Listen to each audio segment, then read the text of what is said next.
حضور پاک صلی اللہ علیہ وسلم نے ایک دن صحابہ کرام سے فرمایا کہ تم ایک ہوتے ہو تو کئی ہزار کافروں کو بھگا دیتے ہو، ایک وقت ایسا آئے گا کہ ایک کافر ہوگا اور 1000 مسلمان کو بھگا دے گا۔ اس بیماری کو خاص توجہ سے سننا اور اس کی وجہ بھی سننا، یہ کہ بیماری کیسے پھیلتی ہے۔ بس اس بات کو کبھی نہ بھولنا، نفع دے گی۔ کہا ایک کافر 1000 مسلمانوں کو آگے لا کر بھگا دے گا، کیونکہ وہ پاک طیب دلوں والے لوگ تھے۔ وہ بول پڑے یا رسول اللہ صلی اللہ علیہ وسلم، کیوں 1000 مسلمان کو بھگا دے گا؟ کیا وجہ بنے گی؟ کیا ہو جائے گا؟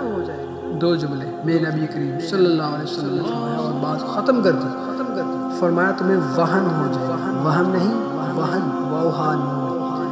تمہیں وہن ہو جائے گا۔ یا رسول اللہ صلی اللہ علیہ وسلم، یہ کس بیماری کا نام ہے؟ تو اللہ کے رسول صلی اللہ علیہ وسلم فرمانے لگے اس کا ترجمہ یہ ہے کہ تمہیں دنیا سے پیار ہو جائے اور تمہارا مرنے کو دل نہیں کرے گا۔ دنیا سے پیار کرو گے اور موت کا لفظ آئے گا، تمہیں کراہت آئے گی، کراہت۔ حالانکہ مرنا پکی بات ہے، لیکن تمہیں جب موت سے کراہت آنے لگے اور زندگی سے پیار ہو جائے، پھر کافر تمہیں بھگائیں گے۔